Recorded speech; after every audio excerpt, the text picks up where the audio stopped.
Always wanted to record this tutorial, so I guess I just jump straight into it.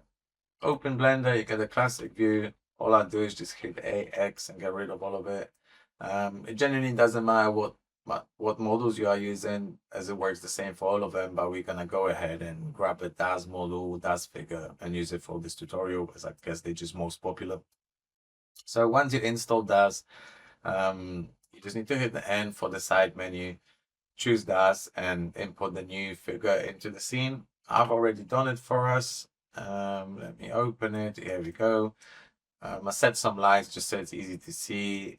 You obviously can do it for yourself, whatever your scene is like. You don't need any clothes. I just did it so the lady is not naked for our tutorial, and it just looks a little bit better as we're gonna work in the render view a lot.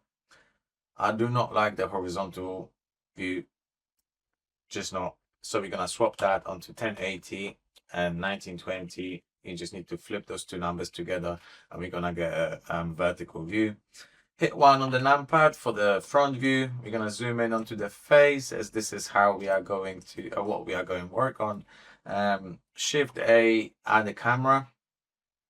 While you have your view like this, with the camera selected, Control Alt 0, and it's going to focus on the face for us, as that's what we actually want from it. All right, cool. We're ready to start the tutorial.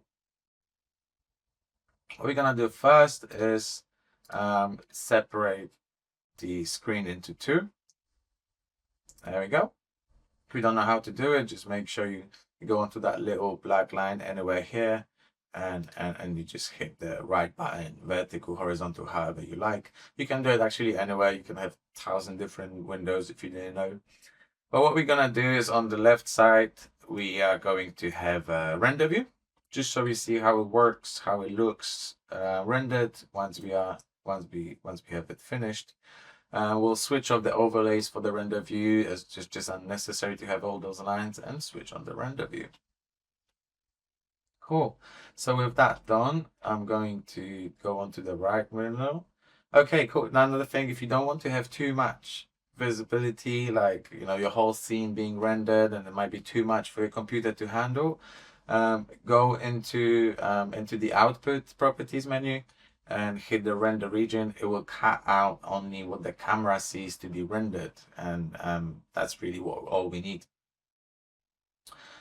In this view here, we're gonna switch off the amateur, just hide it, don't delete it. We're gonna hide it as it's unnecessary with all those lines, and we're gonna work a lot in the edit mode. So yeah, we've got enough lines in there already.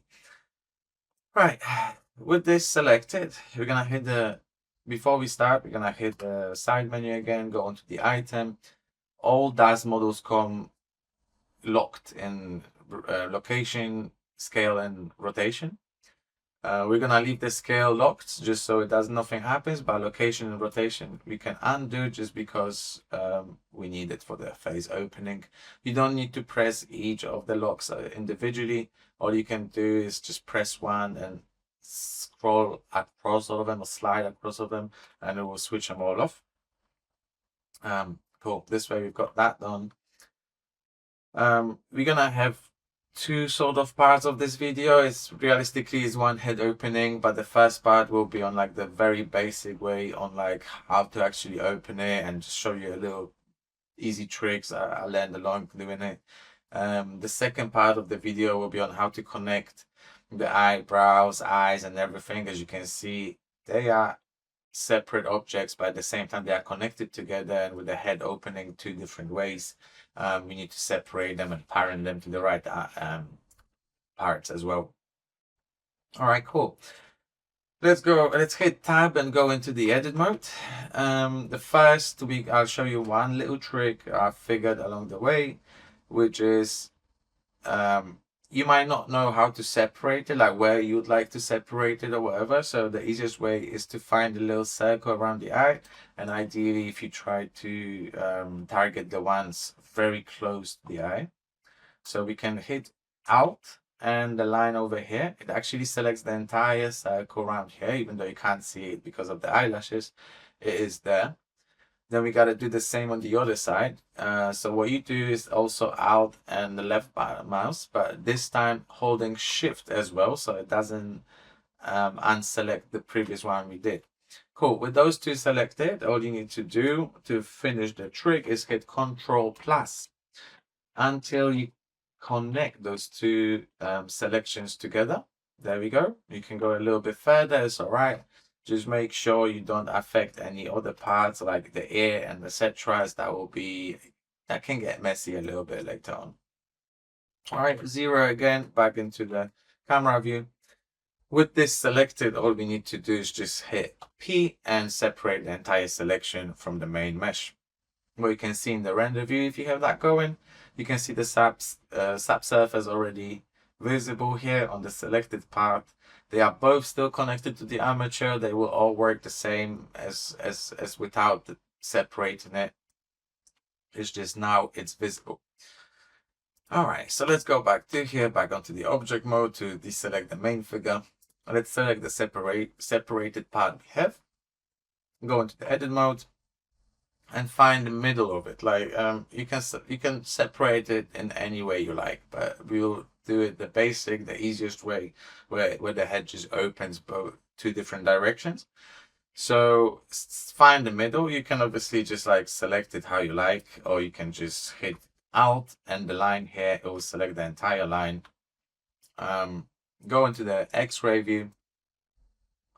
Now you can, the same as earlier, Shift and select this whole thing, or simply hit C. That will create like the circle selection tool.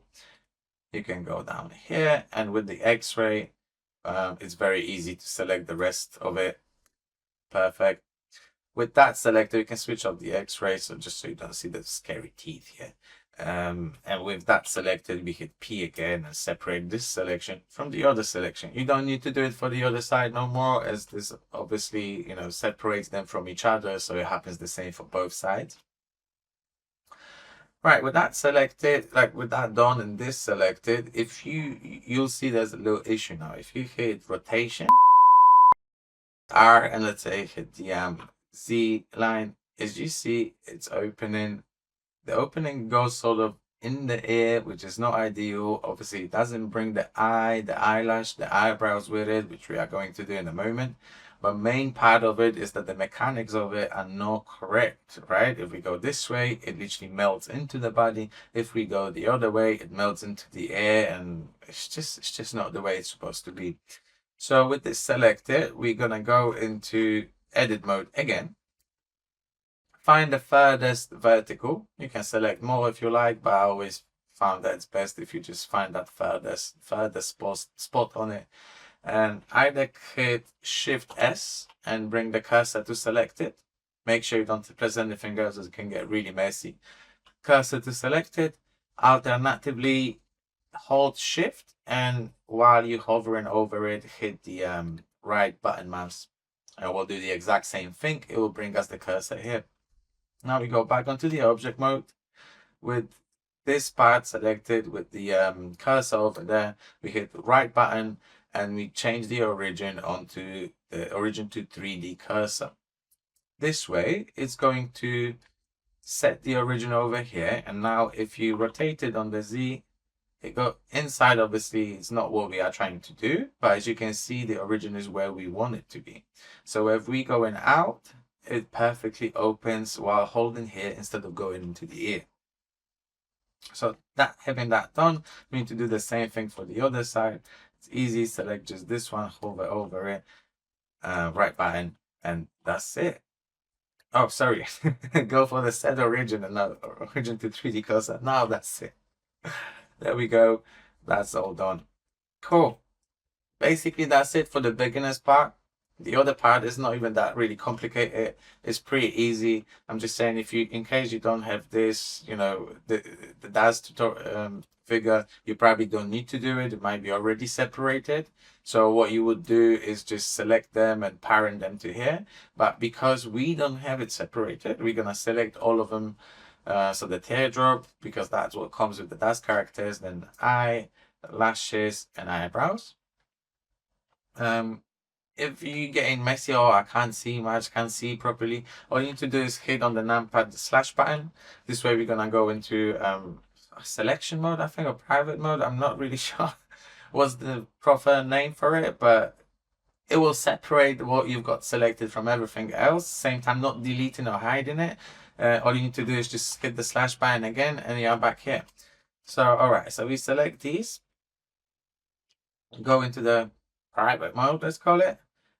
X-ray again, select them all, go into the edit mode, hit somewhere so it deselects all of it, and I just really like my circle tool because I can just make it bigger. And in X-ray mode, all you need is just one press, it selects all of it.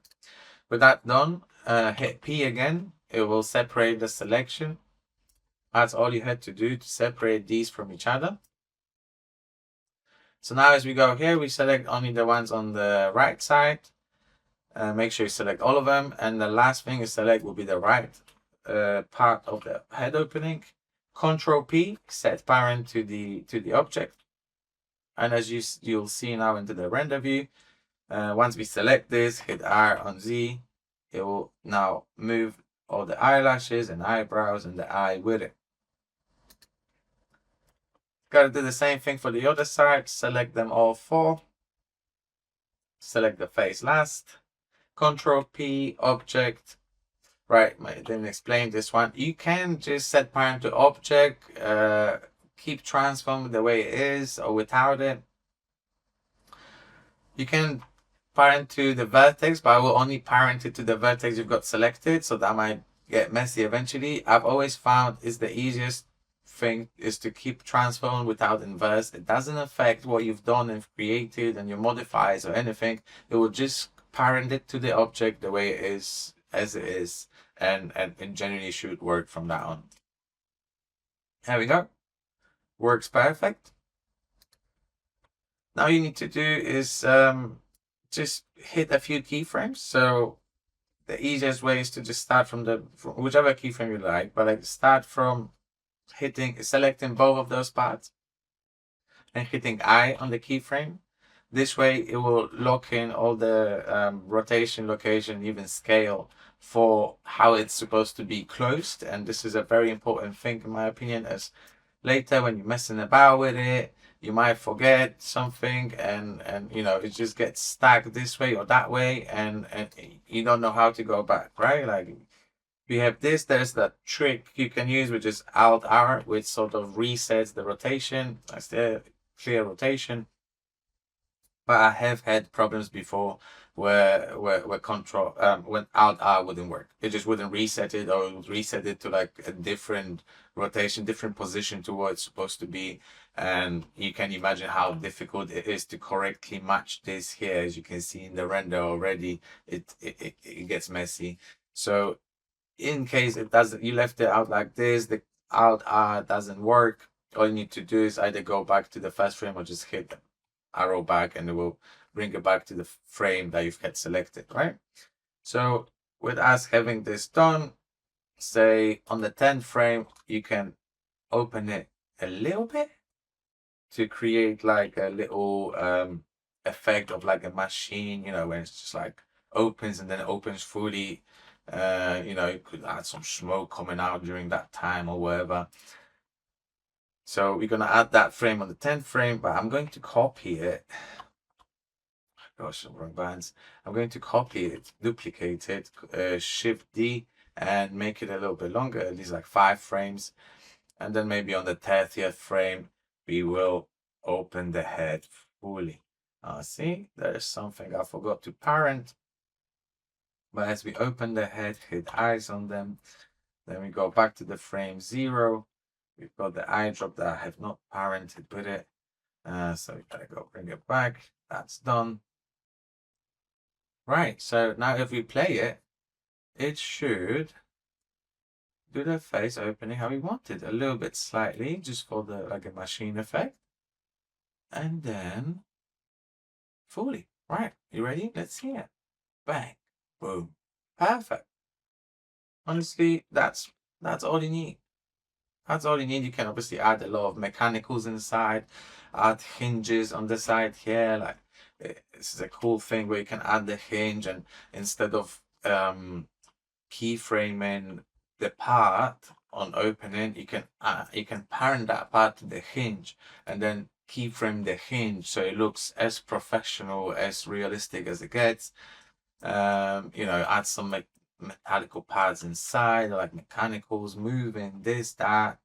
There's unlimited possibilities, and like I said, you can separate the mouth, you can separate the nose, you can separate it in any way you like. It will work. It's just we did it this way, so it's like that classic cyberpunk head face opening, bang.